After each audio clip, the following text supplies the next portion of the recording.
gone totally off script, and that is okay. It's because today we're nice enough to have NASCAR Hall of Famer. He'll be inducted shortly. Ricky Rudd with us. Ricky is also going to be the Grand Marshal for the 7th running of the Bank of America Roval 400 here at Charlotte Motor Speedway, and you are going to be joined by cousin Carl. Carl Edwards and you are co-Grand Marshals. That's pretty cool. Yeah, I thought that was a really neat deal when the folks here at Charlotte Motor Speedway called me and wanted to know if I would be the Grand Marshal. I said, well, you know, I will, but you got to get Carl to do it with me, and because I don't know what I'm getting myself into. I said, Yeah. But I think since it's about the Hall of Fame coming up, you know, in February, the big induction ceremony, I said, what neater way to do it than spend that, you know, share that deal with Carl, and so anyway, it's gonna be something unusual for me, but I'm kind of excited about it.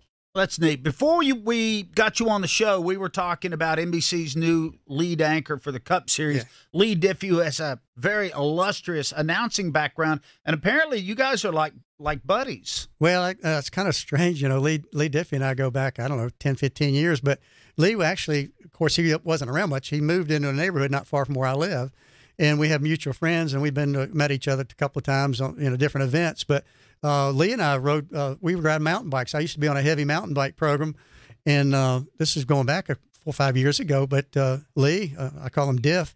Hey, whenever he was around, I get a call. I'd call him. Let's go bike riding today up at the state park, and we go ride. And he's just a brilliant guy. But you know, to me, he's Diff the mountain biker. I don't know too much about, you know, him as of course you can't help but to watch him call stuff like the Olympics, the bobsleds, and he's an unusual guy in a very good way. He's very, very rare fine. It's great that I can call him a friend. That's awesome. Yeah, we're lucky to have him, by the way, over here on our side with it. Hey, Ricky, I want to go back to road racing because I can't help but think about the Bank of America Roval 400 next weekend. And, you know, we were talking about Martinsville earlier with Kyle wrecking you, and we see, you know, we talk a lot about the physicality of short track racing, and a lot of that's close quartered. But I can't help but wonder what it must be like inside of a race car from a physical standpoint when you guys are jumping over rumble strips and turtles and doing all kinds of different things. What do we not see that you experience inside of a race car? Well, I think the biggest thing is it can be pretty violent in a car sometimes. I mean, you're bouncing around, and you know the seat technology is a lot better now than it used to be. And I can't remember. I think actually Richard Petty, Kyle's dad, I think told me way back early on, you know, you can't hang on the steering wheel. You can't hold on to that steering wheel to keep you up in a seat. You got to let the seat do the work. And if your seats are not right, you know, you're going to bounce around and you're going to move more than you want to. Of course, now the seat technology is so far advanced from when I was running. But you know, and they got a much quicker steering box than they used to have. We used to have the truck, you know, the big old steering wheel where you had to turn that thing. Remember 2 or 3? Oh yeah. Almost had to turn it once or twice just to get in the corner. And now your hands barely move. It's more like a IndyCar F1 car, which is a good thing. You know, when I retired, they just started going to the quicker steering boxes. But you know, you're very busy in the car. It's the only way I can tell you. It's much, not that they're not busy on an oval, but you got the gear shift and you got the downshift, you got the rev match, you got, you know, just a lot of things going on. And I really enjoyed watching the Australian fella. I'm terrible on names, but SVG. SVG, Just call it SVG. SVG. That's where I'm at. And when you're from the South, that's it. SVG. But you know, these guys, these guys that are racing it, Cup guys, they're very quick study, quick learners. Yep. And I watched him at Chicago in the Saturday race, the Xfinity race. And he schooled a lot of these guys. And one guy I noticed paid attention was Gibbs, Ty Gibbs.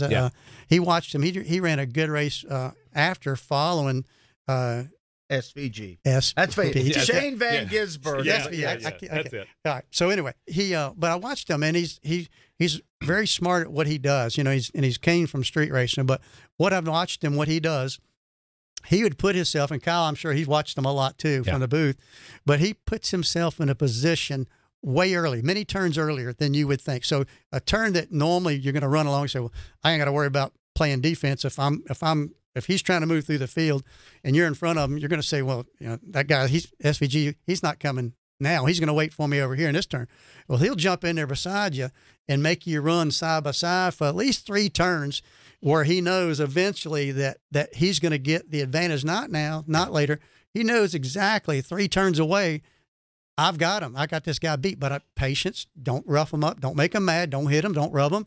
And then we get to X amount, turn in the future, I'll gas up. He can't gas with me. I got the spot. And he thinks way far ahead, and he puts himself in a position to pass many turns early. And, I'm sure you guys probably picked up at the TV booth. Yeah. But it's amazing to watch him. It's pretty neat to watch him drive. But, people watch film now. They study it. So I think you're going to see his advantages. He's still going to be great. Don't get me wrong. But I think you're going to see his advantage on a road course slowly sort of disappear. Not right away.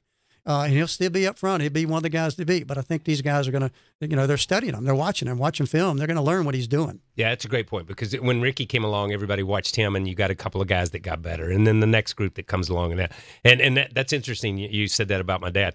He always said the same thing: steering wheels are for steering, not for hanging on to. Yeah. You know what I mean? You don't hold yourself in the car by the steering wheel. It's not a handle. It sounds easy though, but because the first thing you want to do is, especially when you're young, you get up on that wheel. You got that grip, And I want to ask you this though, and you mentioned it earlier. Linda would bring pizza out, and you guys, you spend 16, 20 hours working on a car.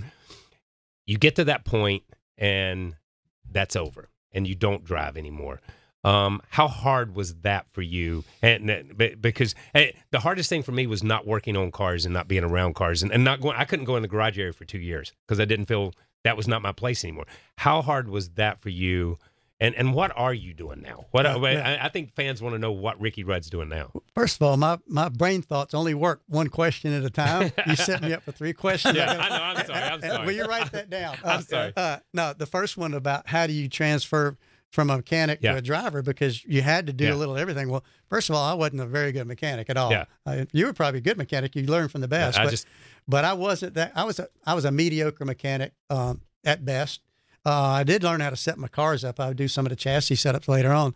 But the first time I got hired as a driver was for Junie Dunleavy out of Richmond. You talked about him earlier. Well, the first thing we do, I think we roll into Daytona, and we're out on a racetrack, and then we come down pit road, get a tire sheet, read the tire sheet, and then I pull into the garage area, and Junie says, we're going to change shocks on the front, right front corner and left rear. And I go get a creeper. I go into the car. I start taking shocks off, and I think Junie might have pulled me out by my feet out from under the car. He has a way of doing things. That's right. And not in a mean way, but eased me out there. And he had face-to-face conversation. He says, "Bubba, what are you doing? Bubba, go sit on the back of that truck. We got people that can do that." That's right. That's exactly what he said. It's different. And it's like, oh man, how do you get used to that? Yeah, it's a transition. But being a driver, I learned how to get lazy pretty quick. I adapted very quickly to that. I like that. That's good. That's good. So what about the transition that he mentioned of going away from the racetrack? Yeah, just not being there anymore. I didn't go to a racetrack until Indianapolis about 2 years ago. I had not been to a racetrack since I retired in 2007. And it wasn't that I didn't want to see everybody. It was like, what would I do there? Yeah. I would be in the way. That's the deal. That's right. What do I do? There's not a place for me to hang out. This racing is intense, and they don't got time to talk to an old timer, so it's really not a place for you to go. And so it's kind of like cold turkey. I had offers to drive still some Cup cars and some Xfinity cars and trucks and things. But, I figured if I couldn't get the job done in 32 years, I darn sure aren't going to get it done anymore now. Yeah. So I was lucky, and I had a long career, and it's time to leave it to the young guys. It's kind of funny. Darrell Waltrip, I heard him. He told me the exact same thing when he retired from the television part. Yeah. He goes, I'm done. You're not going to see me hanging out because I don't have a job to do. Yeah. Is that what I've got looking forward to next year? No, I don't get to go back to the racetrack. We'll put you to work. You can go back. But I've just been hanging out for 36 years anyway. Yeah, but it's interesting. But I like this conversation because the thing is, you just don't feel you have a place there anymore. Yeah. It's not that you don't know everybody and want to hang out with everybody. It's just like, well, what would I do? Because I'm just another guy that's in the way. Yeah, you know what I mean? And that was my thing when I stepped out. Was like, there's not a truck to stand on. There's not a people to talk to. There's not a car to hang out with. There's not anything anymore, even though you knew everybody. Yeah, I got a taste of it. I was at the Wood Brothers, and we were out in Las Vegas, and through the garage area comes Bud Moore, David Pearson, and they came up because the Wood Brothers, they've been there for so long. So they migrated to the Wood Brothers truck. They came in, they hung out with us a little bit, and they came up through the back of the truck, and they went up in the lounge. We talked. And man, it was great to see, a legend, the legend. I drove for one of the legends, and then the other legend, just to see him at a racetrack, David Pearson, was a pretty neat deal that They didn't. I don't think they came to see me. They probably came to see Bud. But anyway, I got a chance to hang out with them some, and then they left, and then 2 or 3 trucks around. You know, you're parked next to each other. They get out of the truck and they start walking by, and everybody says, "Who are those guys? Yeah, who are they? I know there's somebody. I've seen their faces somewhere. Who are those guys?" That's right. And it was like it kind of hit home. So that's another reason I said, "Well, I don't need to be hanging out." That's kind of there. sobering. Yeah, All it right, is. we really appreciate NASCAR Hall of Famer Ricky Rudd letting us hijack him for half the show today. Don't forget, he will be co-grand marshal along with Carl Edwards for the upcoming Bank of America Roval 400 at Roval at Charlotte Motor Speedway.